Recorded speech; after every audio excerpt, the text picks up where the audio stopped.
Republicans have no plans to push back a vote on the nomination of Brett Kavanaugh. Senate Majority Leader Mitch McConnell says to expect a vote by the end of the week after the FBI completes its expanded investigation into the Supreme Court nominee. Meanwhile, Kavanaugh's main accuser says she has not been interviewed by the Bureau. CBS News Chief Congressional Correspondent Nancy Cordes reports. In a letter to the FBI's top brass today, the lawyers for Christine Blasey Ford complained, "We have received no response to a series of emails and letters in which we identified witnesses and evidence that would likely assist the FBI in its investigation." The agency hasn't responded, but it has now interviewed several people Ford says were at the high school party where she was allegedly groped against her will by Kavanaugh. Today, Republican leaders laughed off another Kavanaugh story. Talk about a bombshell. A police report obtained by the New York Times about a bar fight at Yale in 1985. Get this. Judge Kavanaugh may have been accused of throwing some ice across a college bar. Republicans say Kavanaugh's drinking habits in high school and college are irrelevant. CBS News has confirmed those habits will not be a focus of the one-week FBI investigation. Democrats argue Kavanaugh's answers on the topic were misleading. The quote that jumped out at me was, "Brett was a sloppy drunk, and I know because I drank with him." I do not think that's a fair characterization. The FBI is under orders to complete its probe this week, and Kavanaugh's confirmation could hinge on the findings. It'd be hypocritical for him to make any statements until the investigation's over. Leader McConnell is vowing to hold the vote this week, too. How much time do you plan to give senators to read and digest the FBI findings before you hold a vote? It shouldn't take long. So are you talking in hours, a day? They'll read it as quickly as they can, but that'll not be used as another reason for delay, I can tell you that. President Trump argued that all of this has sent the wrong message to the next generation. Well, I say that it's a very scary time for young men in America when you can be guilty of something that you may not be guilty of. Nancy Cordes joins me now from Capitol Hill. Nancy, the Republican Party had already been losing support from women voters ahead of the midterms. Is there concern the president's comments could further alienate them?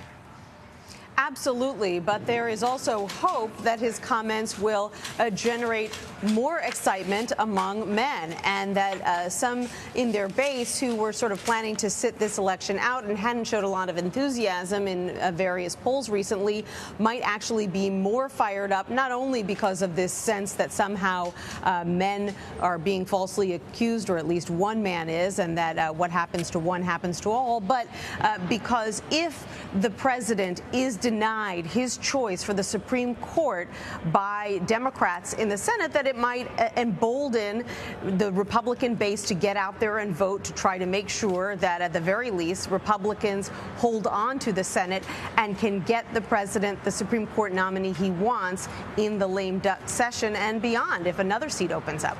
Well, as you mentioned, Senate Majority Leader Mitch McConnell says a vote will happen by the end of the week. President Trump is supporting that deadline. How realistic is that time frame, and do Republicans have enough votes?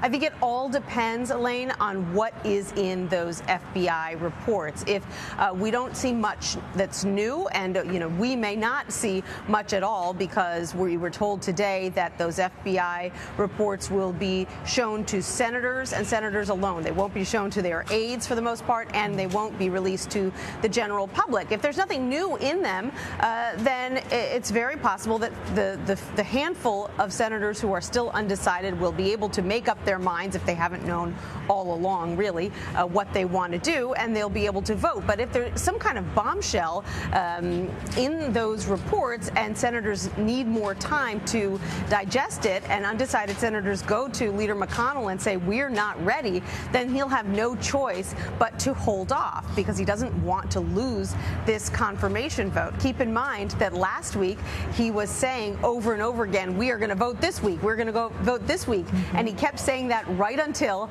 he had no choice but to postpone the vote for a week. So a lot of this is about trying to keep the momentum going, keeping the pressure on those undecided senators, reminding them that they don't have much more time to hold out.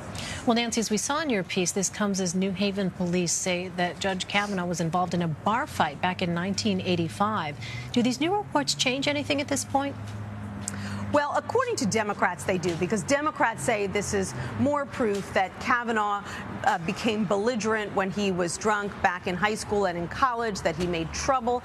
And they say that's important not because a nominee's drinking habits in high school or college are all that important, but because they say he mischaracterized his level of drinking and his behavior when he was drunk when he testified before the committee last week. And their belief goes, if he lied about that, then what else was he lying about? So Democrats think that this should be a central focus of the FBI investigation.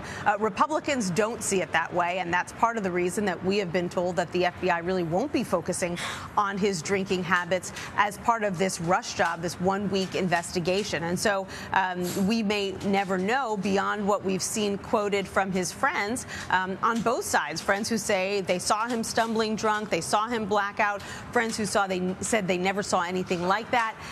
It looks right now like the FBI is not going to get into that debate. They are going to solely focus on what they view as credible allegations of sexual assault or sexual misconduct that occurred during high school and college. All right, Nancy Cordes in Washington for us. Nancy, thank you. You're welcome, Elaine.